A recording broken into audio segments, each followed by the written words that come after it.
and we'll go for the plus.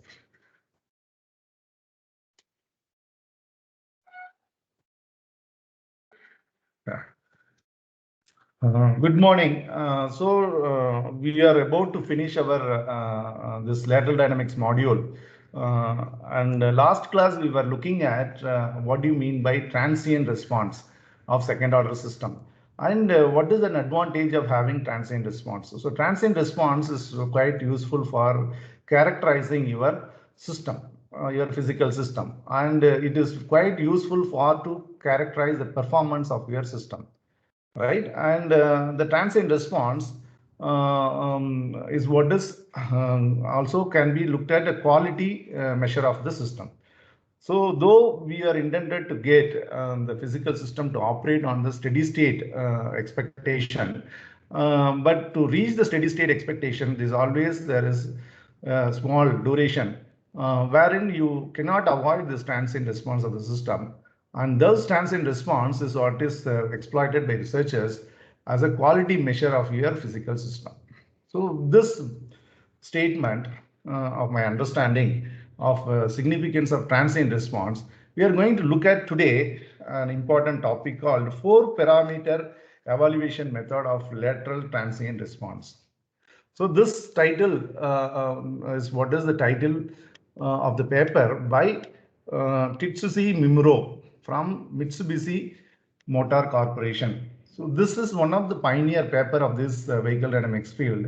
In 1990s, this paper is published and an SIE technical paper series. So this was very good paper at that time, and still today the researchers are referring to those paper. And then any vehicle dynamic software development or any vehicle dynamic testing interpretation or vehicle handling performance quantification, all are still would be referred to this base mathematical paper, wherein they express this mathematical paper to account the quality of or the assessment of the various number of tests on different vehicles. Almost 20 passenger cars they conducted is what is highlighted in the paper. So that is what we are going to look at, and this today's class study is again going to be useful for you to carry out your digital assignment. Right? So let me just share my Active Inspire board. So hope you are able to see this board, and this is lecture number 36.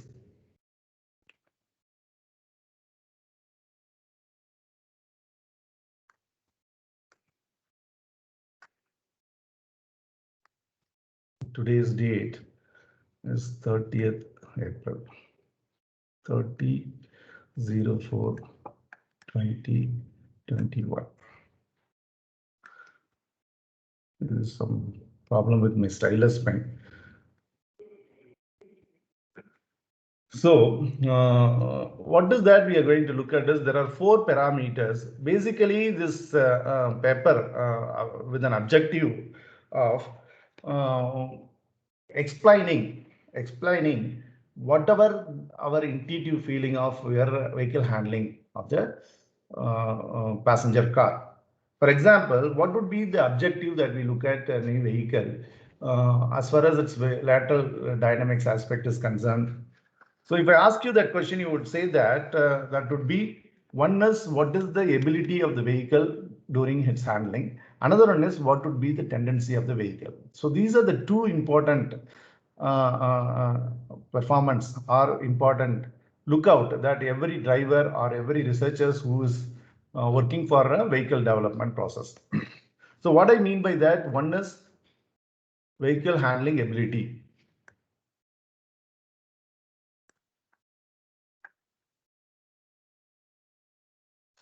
One minute.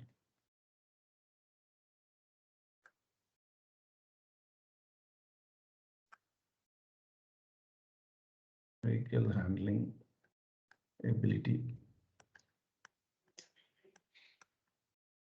I think the stylus is the problem. And the other one is vehicle tendency.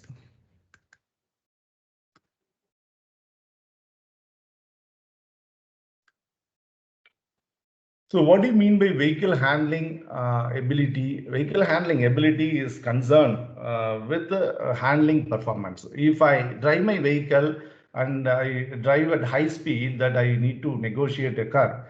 So if I give my steering input to make that negotiation, so if my vehicle does listen to the driver, to me, that means the vehicle has got a good ability in handling.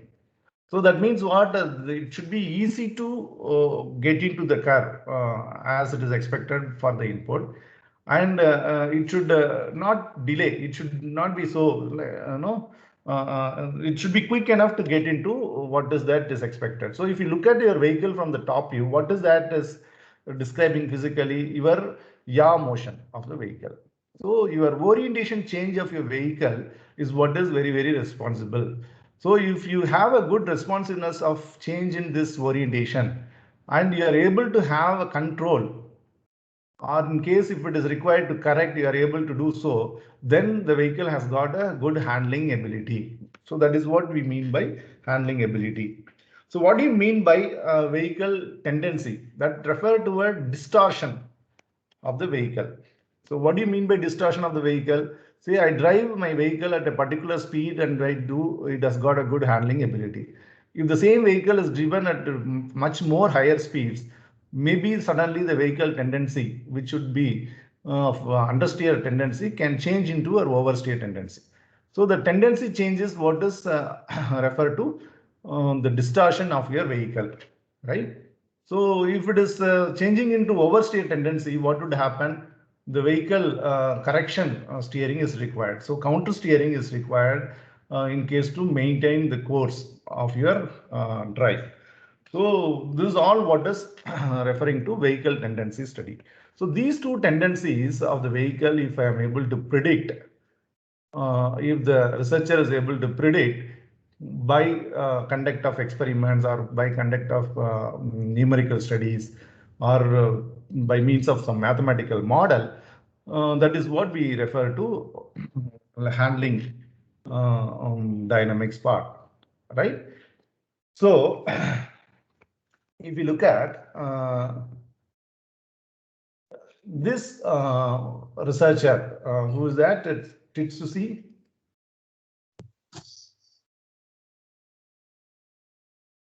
Mimuro.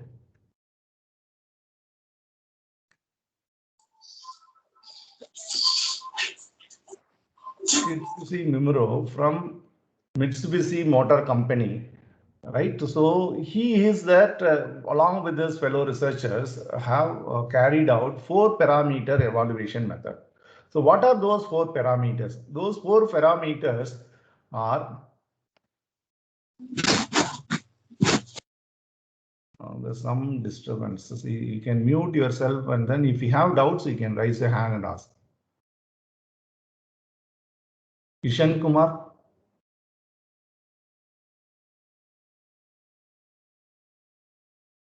is Kishan Kumar is there? Yes, sir. Sorry, sir. Yeah. See, this topic is no. I require more time. I have this 40 minutes.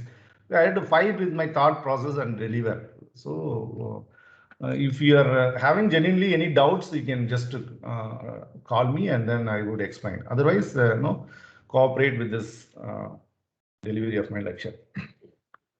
So the 4 parameters, I'm just briefing it. I would also share this essay technical paper end of the lecture for your reference. Further, you can read and get to know whatever that today's content of the lecture clearly. So we have these 4 parameters which were known to us already that in our class that we have worked out for that. So what are those parameters? Are 3 parameters are obtained from our yaw velocity response.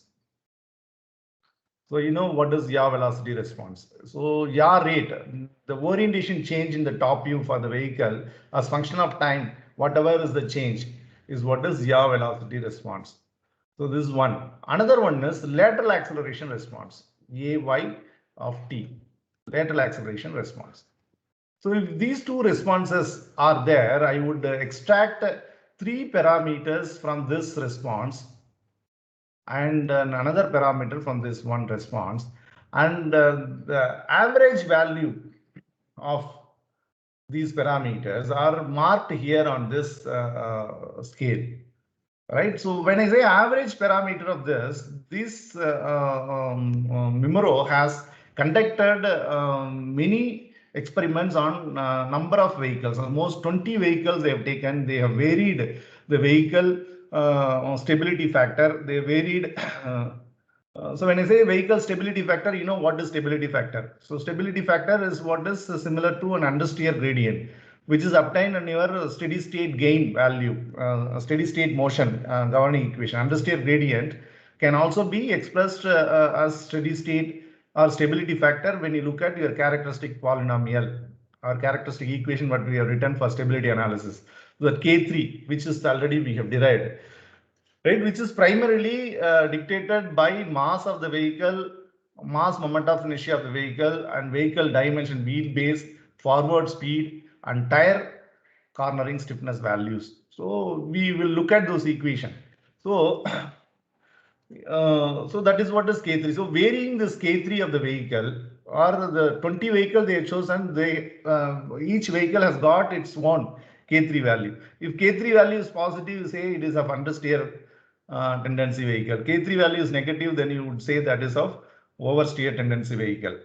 So this vehicle tendency is not only depends upon your K3 value, it is also depends upon your vehicle speed and different operating condition. Especially if you look at this title of this paper, it is 4-parameter evaluation method of lateral transient response.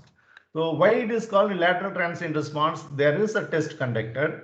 So it has been given a specific input and you got your response output. So that response output is what is that? One is yaw rate, another one is lateral acceleration of your vehicle. So what is that input? How do you get this? We will see in our lecture. And beforehand, what are those 4 parameters? Why those 4 parameters are chosen is what we will first understand.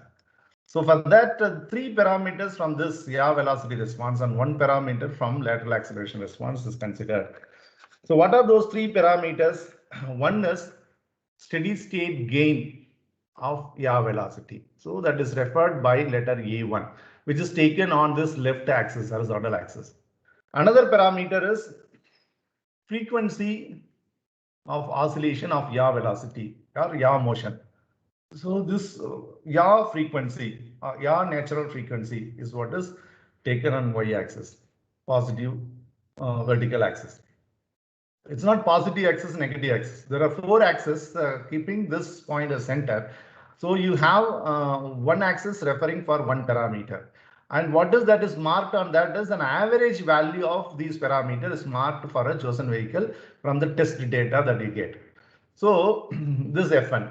And what is that another parameter is yaw damping. Yaw damping. And the 4th parameter is obtained from lateral acceleration, that is phase delay. So let me just write down what are these parameters, how are they obtained. First, let us understand that. Right. So one is A1. What is A1 is called? It is called steady state gain of yaw velocity response. Steady state gain of yaw velocity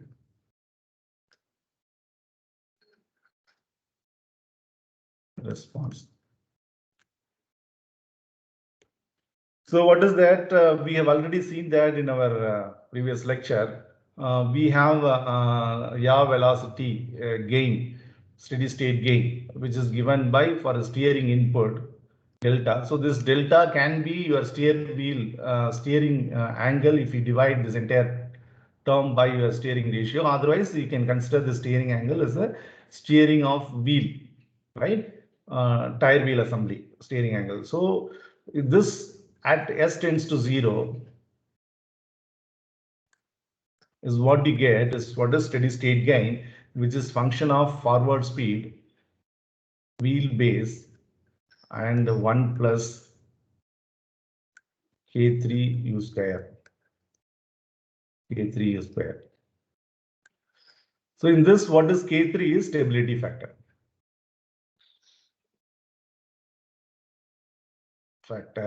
And that is being given by, you know, that is given by m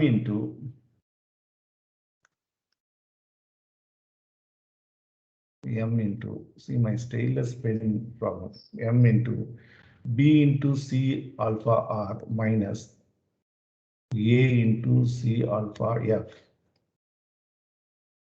this is r, divided by L squared C alpha F C alpha R, right? So this is K3. So the unit of K3, if you substitute and solve, it would be second squared per meter squared. So this is meter squared per second squared, that cancels. So this is a number. So here you have U meter per second. Here it's meter. So it's 1 per second. The unit of this gain is 1 by second. If you are given a numerical value, vehicle parameter you are calculating, it is just 1 by second, and that's unit here. If you look at that value, variation may be 0.15. This value is based on the data that is plotted by these researchers in the paper I'm just taking, 3.5.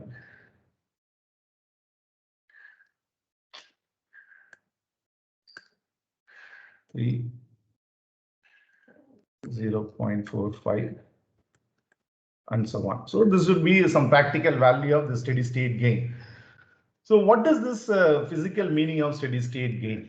If I have more steady state gain, that means it is called heading easiness of the vehicle. So this is called heading easiness. Heading easiness. So what do you mean by heading easiness? I drive my vehicle and I give a steering input.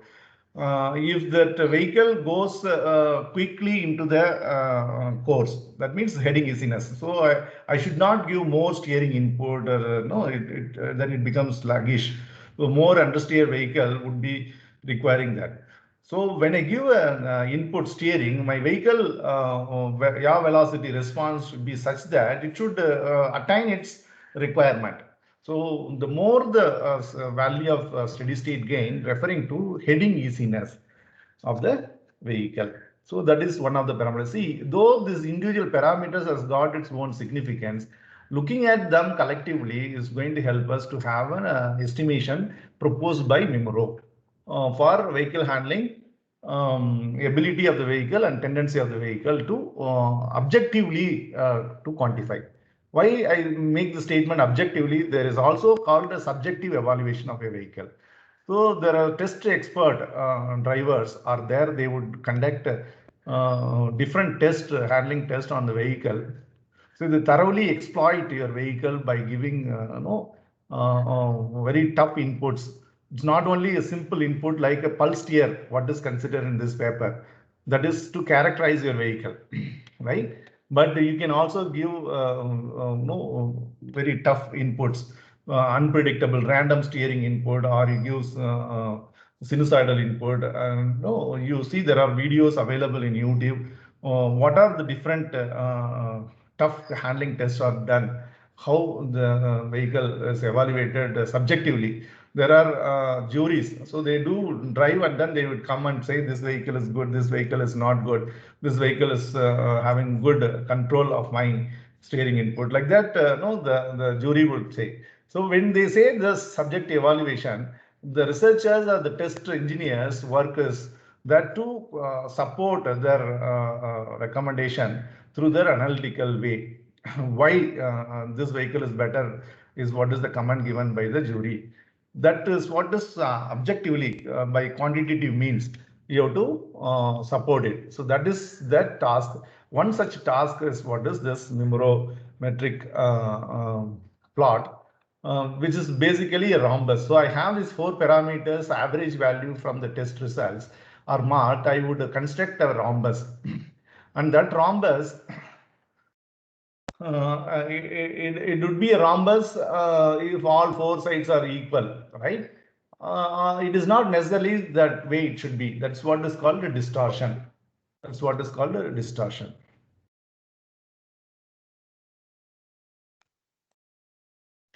So this is one of the parameter like that. So what is the second parameter is what is this natural frequency? So natural frequency here refer to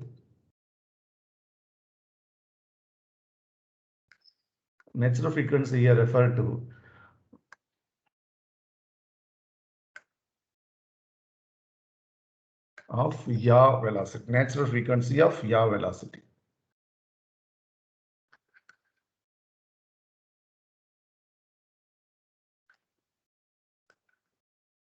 So when you say it's natural frequency of, see there's some problem with my board.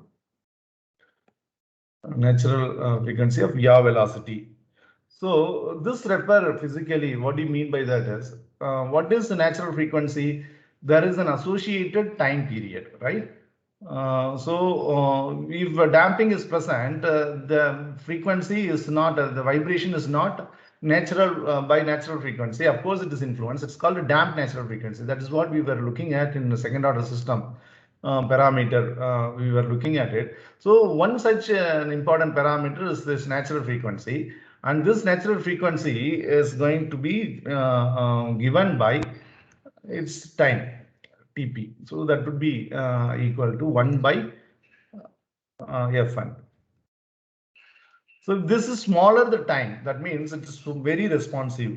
Heading responsiveness is very good. That's what is it is going to refer. So smaller the time means the larger the frequency. The larger the frequency, the better would be heading responsiveness. Heading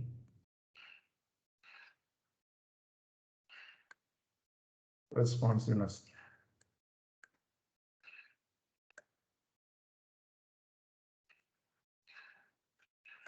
Heading responsiveness. And how do you get this? Let us see in a while. And third parameter is zeta, that is called yaw velocity damping.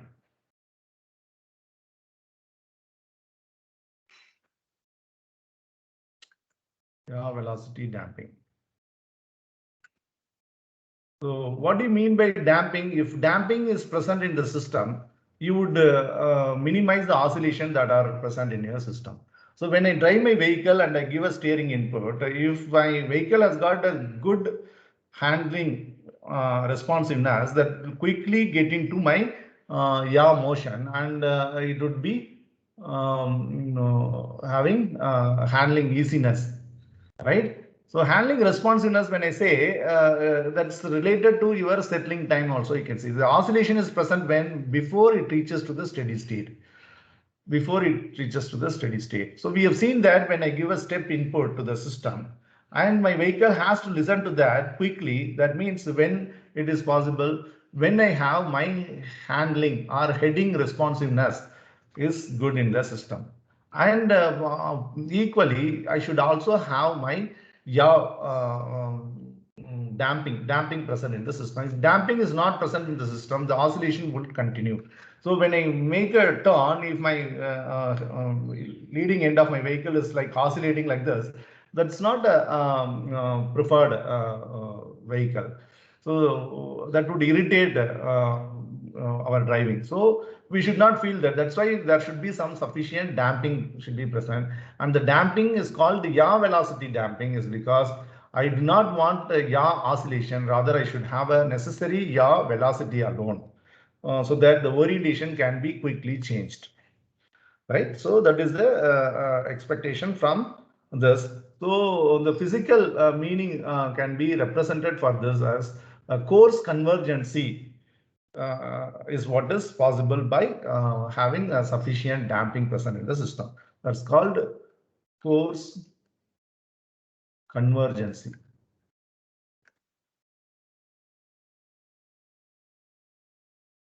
Coarse convergency. Or it is also called directional damping. Because of that, it is also called directional damping. So these are the three parameters can be obtained from yaw velocity response that you get from the test. And the test data can be best fitted to get your average values of these data. And at that time, you would see that 2-degree freedom model of your vehicle is quite sufficient model. for fitting this data. That's what they have done. So they had conducted on different 20 passenger cars. What is the test called? A pulse steer test. So they drive on a straight line in the vehicle, and suddenly they give a impulse. So impulse how? By means of steer pulse. So just to give some 50-degree steering at your steering wheel, and then get back again, and then see what is the response that your vehicle do get. And that response measurements are, one is yaw velocity response measurement, another one is lateral acceleration response measurement. So these two measurements are further used for getting this Mimuro rhombus of these 4-parameter rhombus, and the best fit of those data are resembling to 2-degree freedom model. Whatever that bicycle model that we have considered is what is expected to have a good fit. That's why we look at our 2-degree freedom model state matrix and its characteristic equation to derive these quantities, right? So we will see that. And what is our fourth parameter? Fourth parameter is what is called phi. That's phase delay. So what is this phase delay? This phase delay is referring to the phase delay of lateral acceleration. Lateral acceleration at a frequency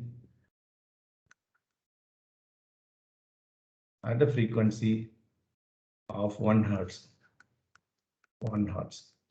So why is it considered at a frequency of 1 hertz? See, if you look at this oscillation, we know in a vehicle what are the effects that are present in our vehicle. When I say effects, means the effects is because of the resultant forces and moments that are present at the tire rod interaction. So what are the effects in your vehicle body? The vehicle body can have bounce, the vehicle body can have pitch motion, a vehicle body can have roll motion, and their vehicle can have yaw motion. That is what is that 4 important responses. Other responses are the forward speed and your another response is your lateral velocity of the vehicle. So there are 6 responses according to 6 force components and moment components, right? In that, what does that we are looking at in bicycle model is yaw motion, yaw response. Because yaw response is good, then the change in yaw, the orientation of your vehicle as it is required to respond during your maneuverability, maneuvering of your vehicle is possible. That's why we look at its yaw motion. So this phase delay at 1 hertz is because the frequency of your these motions are very small, around 1 hertz to 1.5 hertz. So that is why what would be the phase delay of this lateral acceleration of 1 hertz if it is known, I could talk on the controllability of my vehicle. So this is for the purpose of controllability of my vehicle.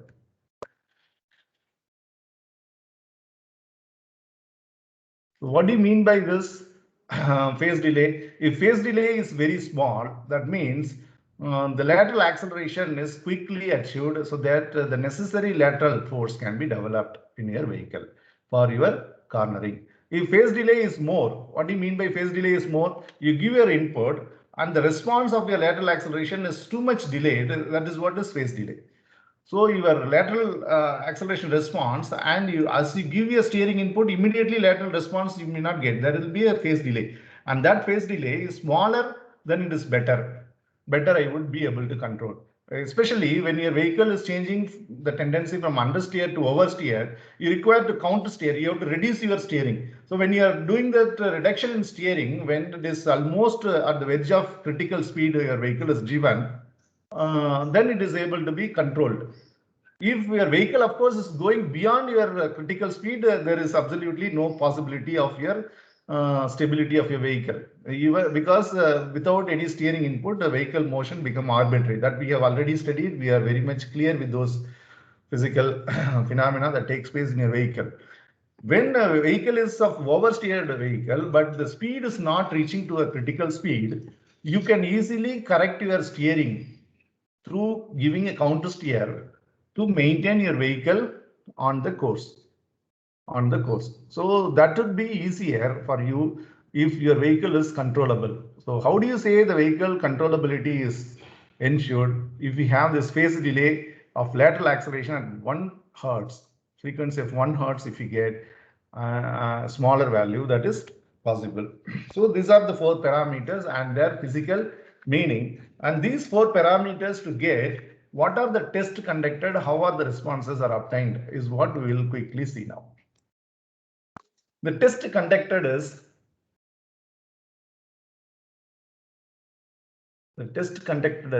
pulse steer test.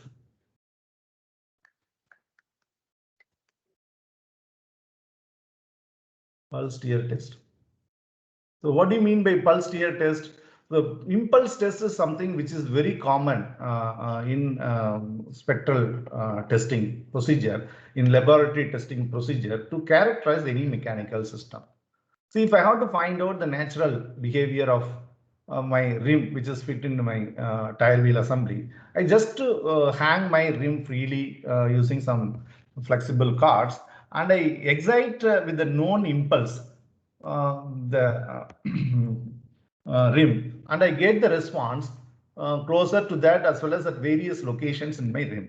And that response what I get for a given known impulse input is what is characterizing my physical system. And such kind of characterization in frequency domain is what is called frequency response functions. So if I have many more frequency response function for the given input at the different locations of my physical structure, I would be able to fit this data and to get my response called a frequency response function, and that would have a magnitude value called a gain value, and that will have a phase value what is called phase delay or phase variation of your um, uh, system as function of frequency, right? So for that, what is that you require? Always you require some reference. So the reference is the reference point where you give an input, you get a response at a different location on a system. So there will be magnitude called the gain as well as the phase delay or phase difference from the response what you measure with reference to the reference input point. So this is called the Bode plot in control system textbooks that you'll see. You will have magnitude plot, you will have phase plot. So that is what you will get whenever you do an impulse test. So such a test you want to conduct on your vehicle. Of course, for your vibration analysis to study what would be the tire vibration, all you can do this experimental model analysis, which I just now explained you. But if I have to do that to predict my handling behavior, this yaw motion study, then what I have to do, I should conduct a test driving my vehicle in a straight line and give this pulse steer input. So what is that pulse steer input? So look at that. I have graphically to represent that. I have here my time scale, horizontal scale, and here I have my steering angle. So the steering angle at the wheel, steering wheel with the driver hand, whatever is there, if I consider, maybe that is say 50 degrees, 50 degrees. It's in degrees, right? It is in degrees. Then I see here this time steps are, say if this is 0, 1, 2, 3, 4, sliding 4, 5, and so on. These are all in seconds. Then my step steer input would have sufficient width, and then it should be a spike. So it will be generally something like this. Look at now. So this gap, if you look at, it would be around 0.4 second. 0.4 second width, and this spike, the angle what I give is 50 degree steering input. That means what I drive straight my vehicle, I just give my steer input. So it would not take more substantial, it not even a second I'm holding it. I just do this flipping, giving that steer pulse with the fraction of time 0.4 seconds. So if I do that, what would be the energy that is important onto my system? So that could be seen clearly on my frequency domain. So if I look at this is my time domain input and the corresponding frequency domain equivalence, which would be normally called the power spectral density response of my steering input or auto power spectrum. So there are various names for that. And here I have my frequency instead of time. So if I look at that, that would be having something like this. That's an energy level. So what is the frequency range here for this type of impulse? If I give my interest of frequency range during handling study for this yaw motion is not going beyond 2 hertz. Up to 2 hertz, I'm clear with what is that I would be happy. See, my frequency should be very small. See, 2 hertz frequency is very small, right? If I have 50 hertz frequency, that means it will be more oscillating. It's not like that. So 2 hertz, it's the maximum interest of my yaw motion that I look at it. What I mean by that, I measure yaw velocity response. When I measure my yaw velocity response, if the response is for the input I give, I will draw how does it appear. So that would be reaching my steady state at t tends to infinity. T tends to infinity. But before that, there will be a transient scenario. That transient scenario would have my vibration, the transient vibration is up to 2 hertz at the maximum. It will not go beyond that. That is why such kind of pulse steer test which is given to the vehicle would sufficiently excite up to 2 hertz. So let me have on this horizontal axis a log scale. So it would be something like this. 0.1 and here I have 1. This is 1 and this is 10 hertz. That means there's something 2 hertz here. 2 hertz and this is 1 hertz. So I have my sufficient energy input. So this is in time domain. What is my input? The same in frequency domain by power spectral density function of my steering input. Auto power function of my steering input as function of frequency, it will be like this. That means for this frequency range, whatever my input I give would have some coherence, good correlation. Beyond this 2 hertz, there is no energy. So any response that I measure and process that data into frequency domain, I look at the result beyond this 2 hertz. Whatever I get is no meaning for that data. There is no correlation of such data. So the correlation fit would be possible only for this energy level. And this energy level to excite in your system, you require such kind of input. So this is what is the input that you give to the system in this test. So what is that output that you get? The output what you get would be two. One is yaw velocity response. Another one is lateral acceleration response. So again, that is function of speed. If you look at in the paper, they have plotted.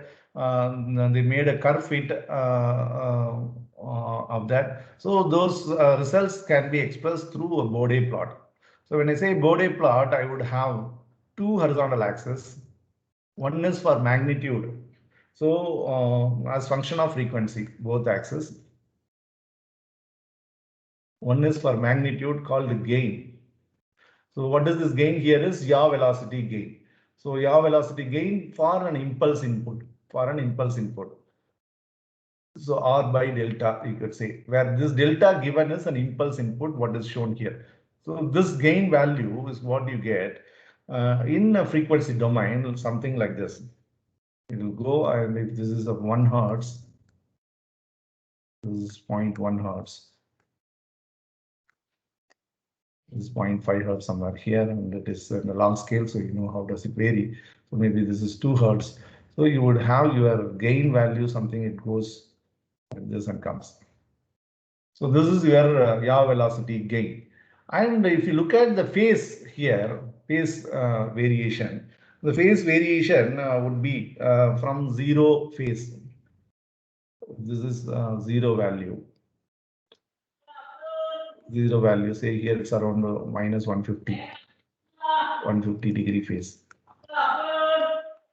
Then I would have that something goes like this. It comes something like this and 1 hertz and goes. So this would be my phase variation. This phase variation is smaller. The phase variation would be here somewhere, right? Smaller the phase variation. So this is what is the maximum phase at this test. For this is the maximum steady state gain, yeah, velocity gain. If this phase value would be different, if I conduct at different speeds, different vehicle parameters, like that 20 vehicles test were conducted, you will have different plots they have plotted. So I just have put the trend, how does it going to be? So you would have this phase angle phi, which would be smaller is better for its controllability. That's what we were seeing it in the previous one. So if you look at the practical values of them for a vehicle, it will be, say here it's 1 hertz, 2 hertz.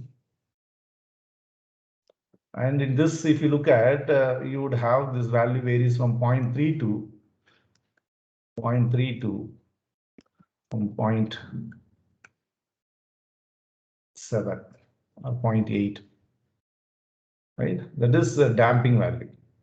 And if you see here on this horizontal axis, I would have here some minus 40 phase angle, minus 60. This is stylus, I have to change it. Minus 60, minus 80, and so on. So this is the value. So smaller the phase angle, that is you are moving to the right, higher the frequency you are going up, higher the damping you are going down, higher the steady state gain you are going towards left. If I have for a given vehicle these average values, suppose one is this, another one is this, here for this, and here somewhat this value I get, and here I get some value like this, then I would be able to draw this rhombus. And this rhombus is able to talk on or able to tell that intuitively what we feel or what does that subjective evaluator say. Vehicle handling ability is how much it is. So the bigger the area, better the vehicle handling ability. So if the area is bigger, this handling ability is better for the vehicle. So if I have suppose 2 cars data I give you, or you are doing it in a digital assignment of same vehicle of 3 classes, hatchback, sport vehicle and sedan class vehicle. So if you are plotting them with these 4 parameters, you would see that they would not have exactly the same points. That will vary. So if I have my second car, if that car has got the data such that it is bigger than this rhombus, then this is better. This is better handling ability. Vehicle with a better handling ability.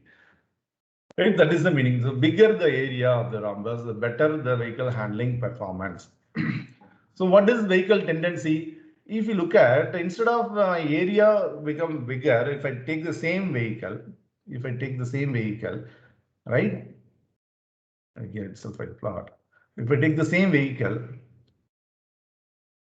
and if the vehicle is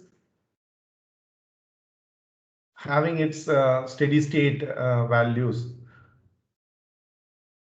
though it is of transient response because of this frequency and this phase damping value, this phase all are related to the parameters from the transient response. Only thing is steady state gain is from here. That also when you put t tends to infinity, but there is a duration of your velocity that has to undergo a transient response. So these responses are called transient response. Why? Because you give an impulse and you get the response.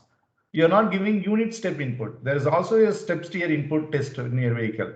If your vehicle is linear system, you can do either this test or linear step input test and you get vice versa results that we have seen in our previous class of second order system study, right? So if I have my vehicle with this data of a particular speed, say, and the same vehicle at a different speed when I drive, the vehicle tendency changes. That means if the tendency goes in this fashion, This side it is increasing. Whereas this value, these parameters are decreasing. So this is what we call it as a distortion in your vehicle. So this distortion can happen because of your transient response. So your transient response depends upon your operating condition of your vehicle. Though we were looking at the data fit for your bicycle model, but in real time vehicle, if you look at, you have your suspension, you have your roll effect of your suspension. So the axle can roll and your body can roll related to the axle. That will have some threshold values of roll, which is going to dictate whatever the lateral acceleration that are developed or that are supposed to be the maximum developed. Beyond that, there will be a rollover effect. All we will study that. We look at it in our future classes after we resume back this 10 days leave. So you see that the tendency will change. So there can be an artificial roll steer effect. We see there are vehicle with bushings for NVH purpose that would create some steer effect other than your steering input.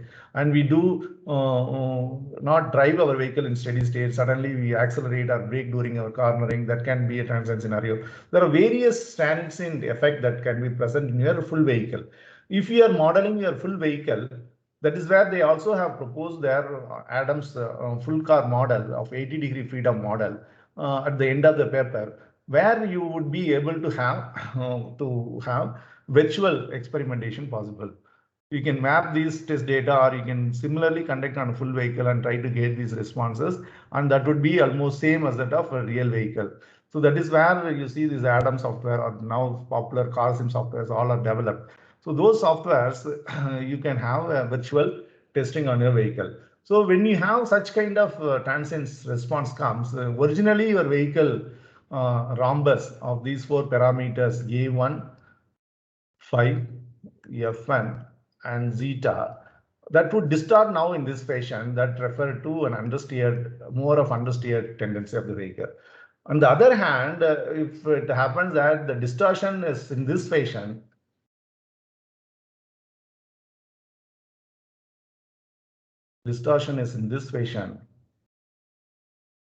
where it is coming this way, it is distorting.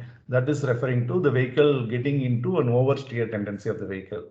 So that is all something that we have to look at it as far as tendency point of view. So as at the beginning I stated that we have two important objectives in our handling. One is what is the handling ability of the vehicle. Another one is to predict vehicle tendency. So we can make use of this four parameter method proposed by Mimuro nicely to compare. So I would ask you to carry out this study in your digital assignment. See now, this is one of the response that you get. What is this response is? Yaw velocity response. What is the other response? Lateral acceleration response. Lateral acceleration response body plot would be something like this. So the gain value for that would be something, it would come and go like this. It is not similar to that, but you would have your gain of lateral acceleration response gain would be something like this. It comes and goes, and maybe here it is 1 Hertz, right? And your phase difference, if you look at again, it would be 0, and it would fall here suddenly to say some 80 degrees, minus 80 degrees, something, right? This is what is a function of frequency and function of frequency. So if I have my vehicle tested or of different speeds, you would see that would be varying here. That's all we can look at it in the paper that I would upload in MS Team. So this is your output. So the test input is pulse steer input, and that the equivalence in frequency domain is this, which is given by is power spectral density of your steering input, or otherwise called auto power density function of your steering input. So if you give that, I would get my response as this. So if I have, what is this is called a frequency response function. This is actually the gain and magnitude phase information is plotted. Here is what is called a frequency response function. and that would peak around 1 hertz. That's why at 1 hertz, what is this phase delay? What is the phase delay is what is required to be looked at as the fourth parameter, right? So this is what proposed by Mimuro, and we would be able to talk on ability and tendency. So now the question comes to you, how these four parameters that I can evaluate for my vehicle parameters that you have it in your hand, right? So that is what I'll quickly explain you and end today's lecture. If you have other class, you can just leave. Afterwards, you can listen back to this. Right. So quickly to say, you know what the state matrix of your bicycle model, right? It's 2 by 2 matrix, and Si minus A equating to 0 would be my characteristic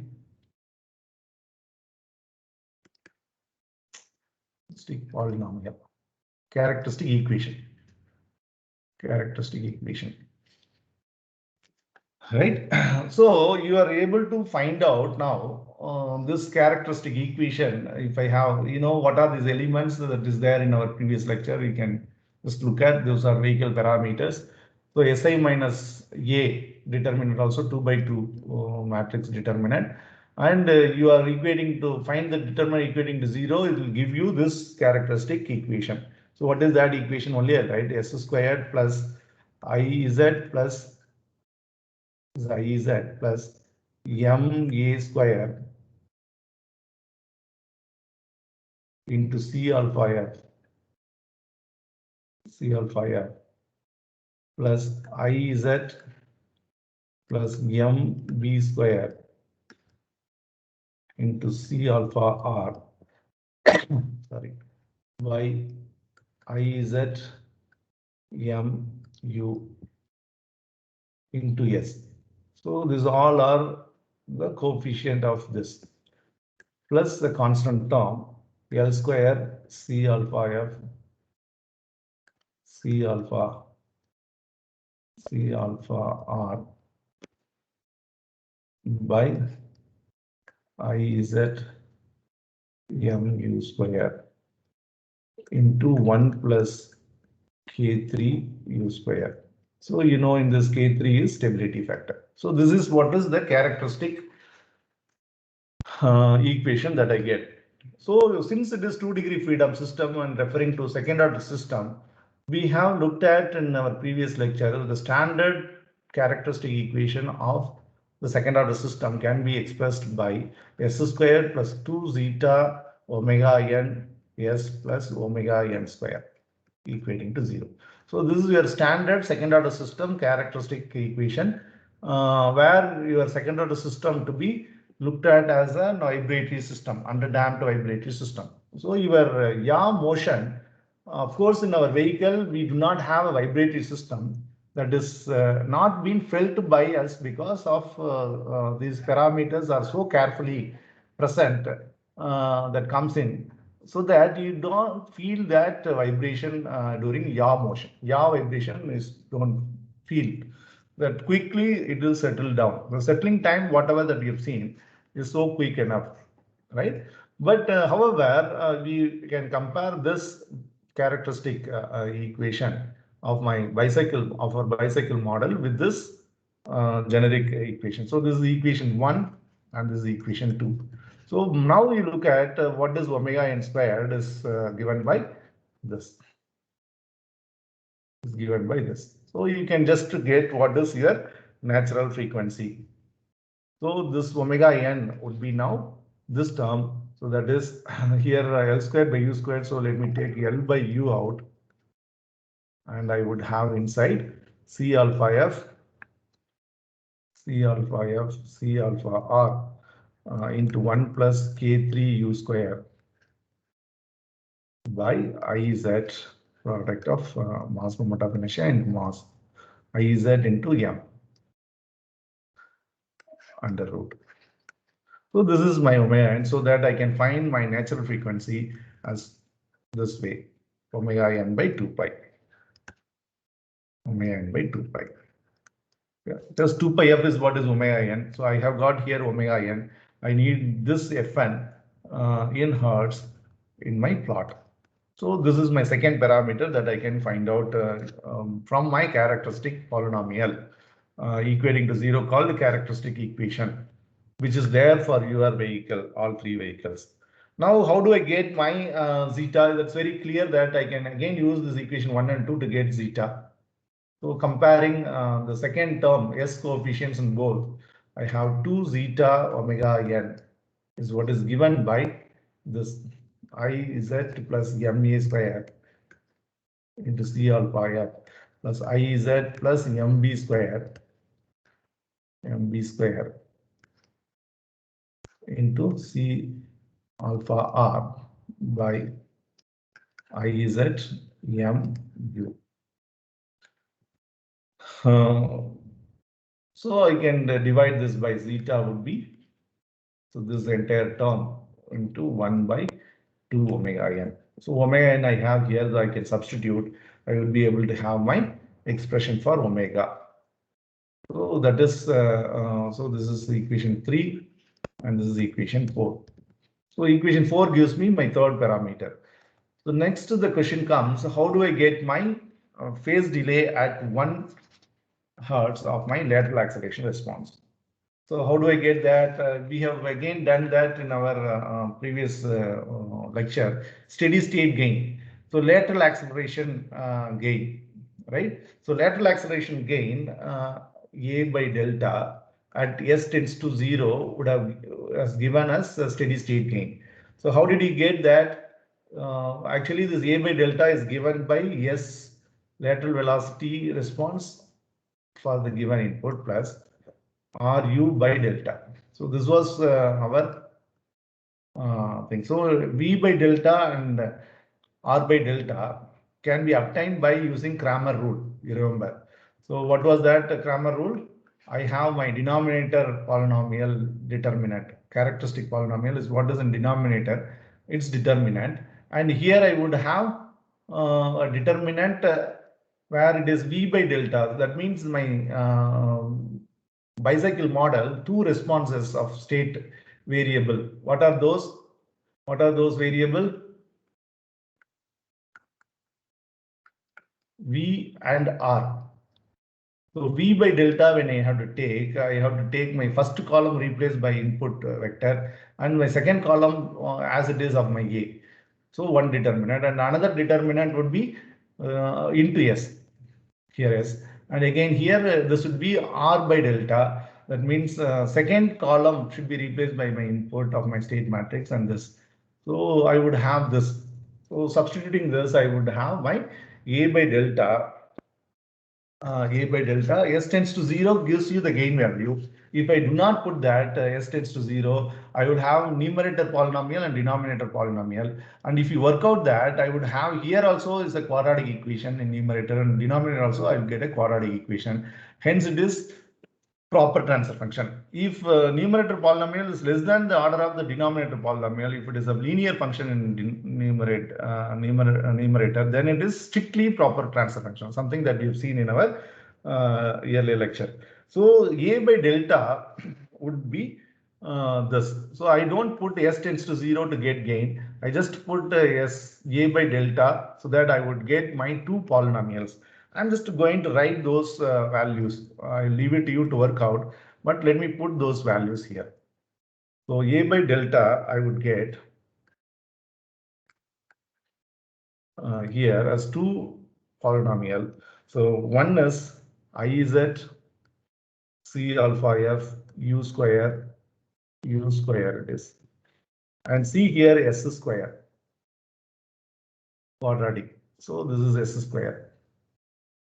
This is S square plus LB C alpha f C alpha r. What is L is wheelbase, B is distance of CG location from the rear axle, A is distance of front axle from the CG location of the vehicle and so on, you know that. So U is forward speed. So this is all into S plus L C alpha f C alpha r U square. So this is what I would get here as a numerator. right? Polynomial. So it's a quadratic equation. And denominator polynomial, you know, s square plus whatever our characteristic polynomial. Here I have written. So this is that polynomial, this polynomial. So that would be in the denominator, right? So that would be iz plus ma square. This is ma. It would make you understand difficult because of this stylus pen. Ma square into C alpha f plus iz plus mb square into C alpha r C alpha r. This is all into u. This is all into u into s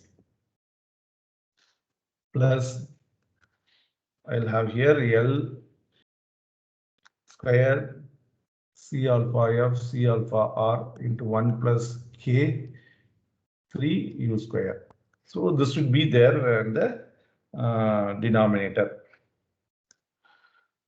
So now you see this is what is called a transfer function. This is what is called a transfer function. Right? This is what is the transfer function of lateral acceleration response for the given steering input.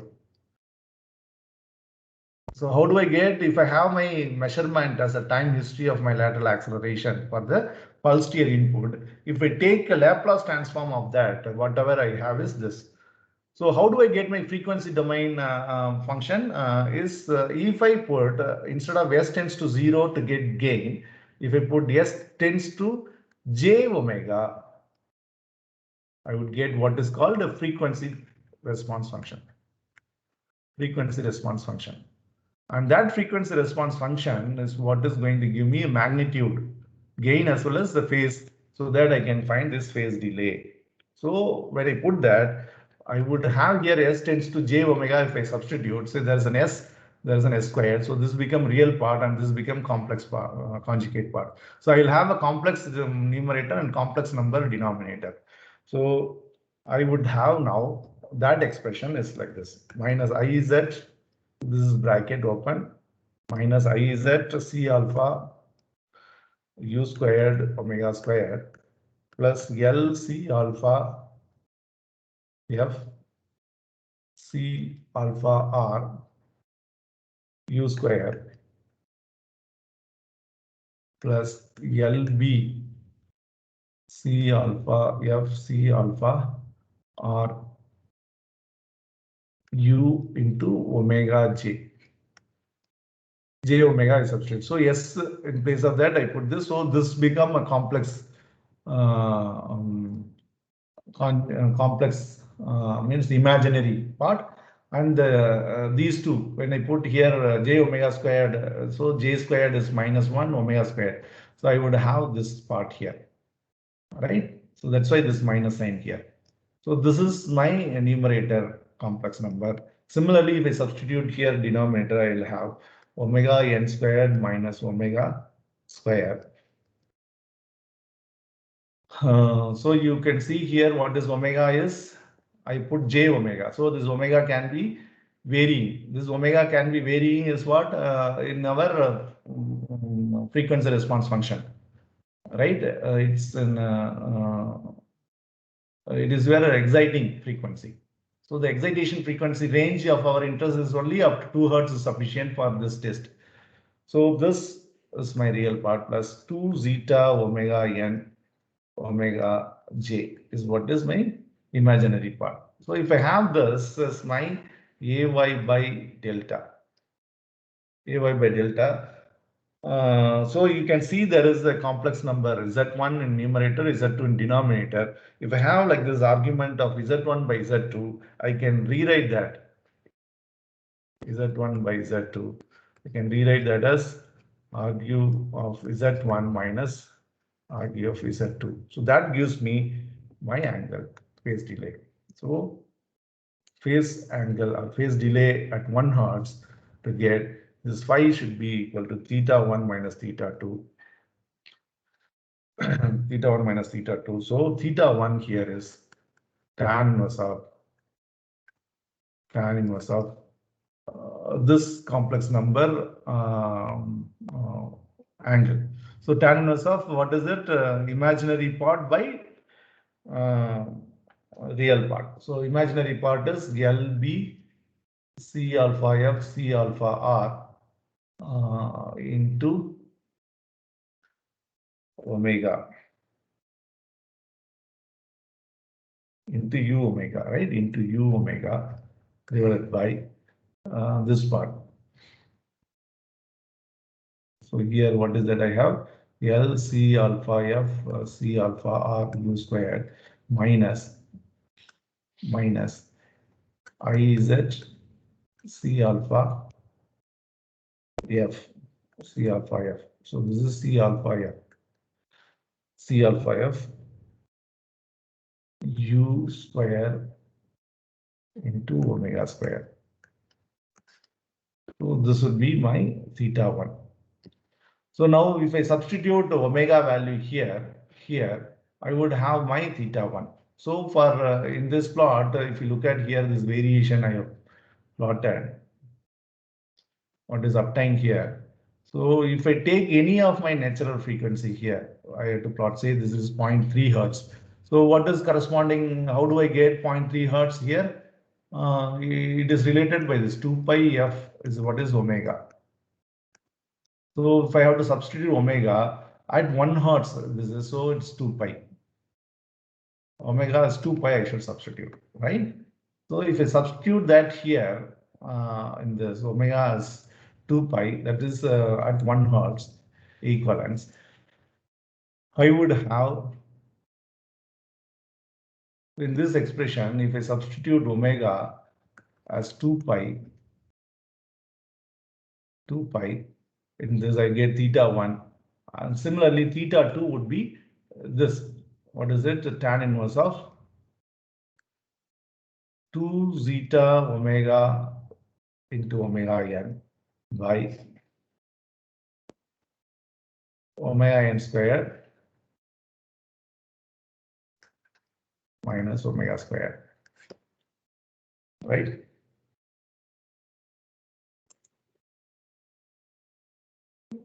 That's all.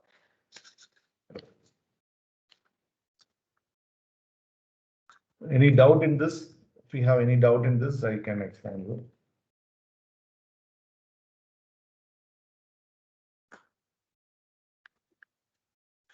So I have one sample problem solved that's there that may be that you can work out for your DA question. You can write your data and then substitute and find out all and plot this Mimuro plot for all the 3 vehicles that you have chosen, right? So this is all. This is how you get your phase delay. So if you see that it can come theta 1 minus this, so this value will be more than this. You have that minus 50 degrees or minus 40 degrees in that range you may get, right? So this is how you can evaluate all the 4 parameters and you can represent them as a rhombus considering the Mimuro rhombus, and you can talk on the vehicle handling ability and tendency.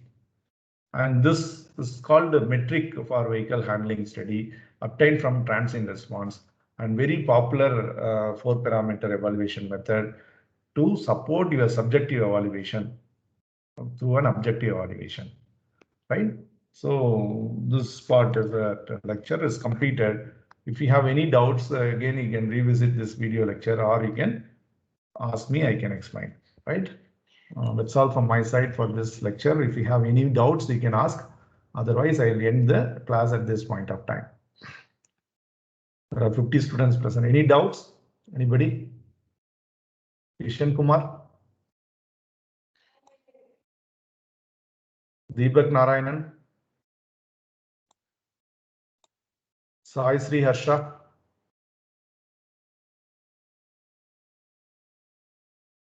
So I think you are understood this. Let me stop now.